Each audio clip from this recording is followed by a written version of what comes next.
मेरे साथ उमा जी जुड़ गई हैं, बहुत बहुत धन्यवाद उमा जी।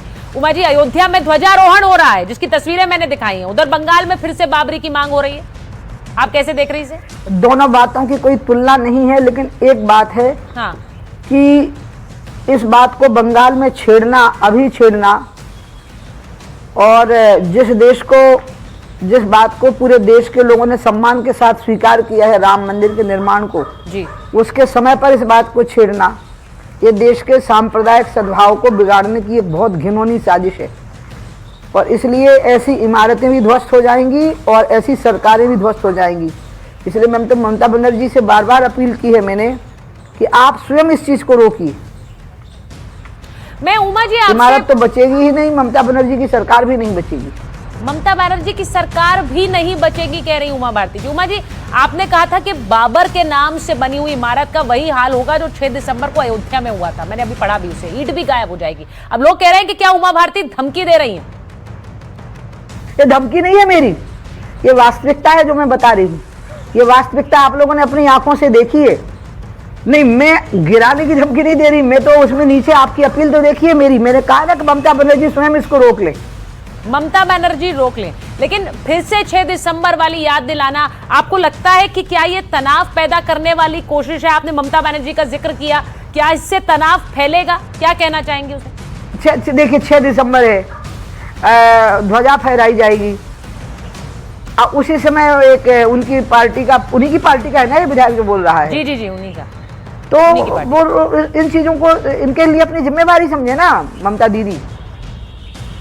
इतनी मुख्यमंत्री हैं, इतनी वरिष्ठ मुख्यमंत्री हैं, वो अपनी जिम्मेवारी खुद समझो, इन चीजों को रोक ले।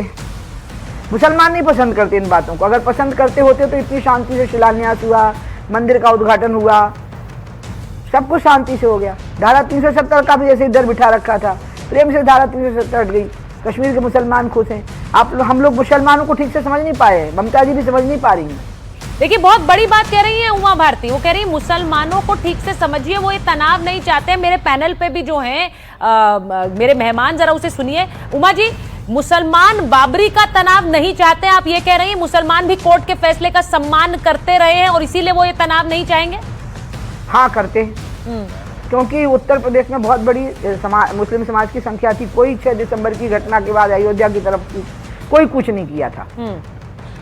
हाँ, पूरे टाइम माहौल खराब किया था मुलायम ने, लालू ने, और उस समय के इस टाइप के जो लोग थे उन लोगों ने। राजनीतिक पार्टियों ने माहौल खराब किया था कह रही हैं उमा भारती। उमा जी, बहुत बहुत धन्यवाद हमसे बात करने के लिए, क्योंकि 6 दिसंबर और राम मंदिर का निर्माण जब हुआ उसके बाद हमने उमा जी की प्रतिक्रियाएं भी देखी थी। लेकिन राधिका जी, उन्होंने एक इंपॉर्टेंट बात कही है। उन्होंने कहा कि देश का मुसलमान भी नहीं चाहता ये तनाव, क्योंकि राम मंदिर हमने देखा, अब ध्वजारोहण का कार्यक्रम कल है जिसकी मैं तस्वीरें भी दिखा रही, तैयारी हो चुकी है, प्रधानमंत्री पहुंचने वाले हैं। और उन्होंने कहा ये सब कुछ शांति से इसलिए हुआ क्योंकि मुसलमान नहीं चाहते ये तनाव, ये जबरदस्ती राजनेता करते हैं पैदा। बिल्कुल, आप लोग भी ग्राउंड पे गए हैं जब से राम मंदिर बना, आपको कभी किसी से ये सुनने को नहीं मिला। लेकिन असली इस बात की जड़ क्या है?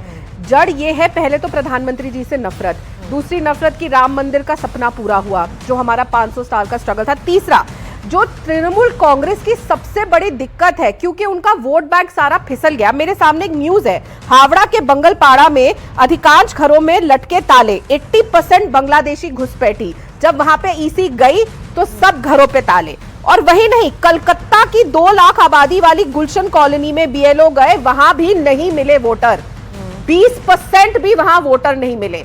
तो जो वोट बैंक खिसक रहा है। और मेरे पास एक यहाँ पे एक राशन कार्ड भी है बंगाल का। अब राशन कार्ड तो स्टेट गवर्नमेंट के हाथ की चीज होती है, उसमें नेम ऑफ फादर उस मुसलमान महिला का जो है वो है कोलकाता नाइट राइडर्स।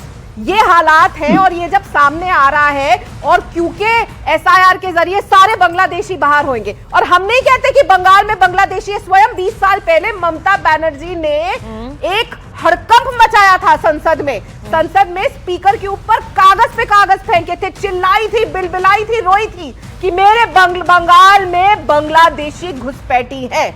आज वो कहते हैं कि हमारी सरकार विफल है, तो तब रो रो के क्यों इस्तीफा दे रही थी? तब क्यों चुनाव आने वाले हैं तौसीफ साहब, जल्दी से चुनाव आने वाले हैं, इसीलिए ये वाली रणनीति है क्या?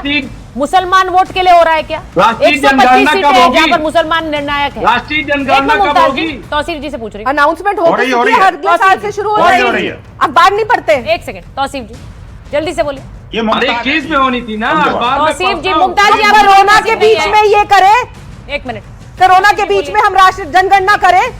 तौसीफ जी आवाज आ रही है आपको कि नहीं आ रही है? मुझे लग नहीं रहा उन्हें आवाज आ रही है। देखिए आप हाँ। जो भी सवाल मुझसे पूछा गया मैंने वो सुना नहीं, तो आप प्लीज सवाल को रिपीट मैंने सिर्फ ये कहा कि चुनाव का समय है और इस समय क्या मुस्लिम वोटों के लिए, ध्रुवीकरण के लिए ये दिखाने की कोशिश है कि हम सबसे बड़े सिंपथाइजर हैं?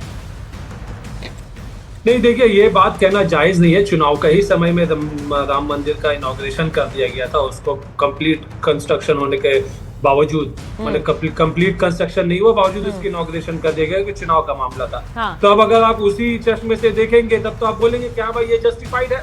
नहीं। ये तो जो है वही रणनीति कर रहे हैं जो बीजेपी रणनीति करती है, वही रणनीति ये भी कर रहे हैं। नहीं, उस कि समय चुनाव मंदिर है का तो भाई 6 नहीं, उस दिसंबर समय में मंदिर फाउंडेशन की मंदिर का शिलान्यास, आप जैसे कह रहे हैं कि भूमि पूजन हुआ था उस समय, और अब क्योंकि ध्वजारोहण का समय है तो आप फिर से बाबरी का मुद्दा उछाल रहे हैं। सिर्फ ये सवाल है, मैं सिर्फ ये कहना चाहती हूँ कि ध्वजारोहण का कल कार्यक्रम है, उससे पहले ये बाबरी की गूंज एक बार फिर सुनाई दे रही है। हर धर्मस्थल बनाने की इजाजत है, लेकिन अगर नाम ऐसा देंगे जिससे किसी के जख्म कुरेदे जाएं तो उसके बारे में सोचना होगा। बहुत बहुत धन्यवाद आप सबका।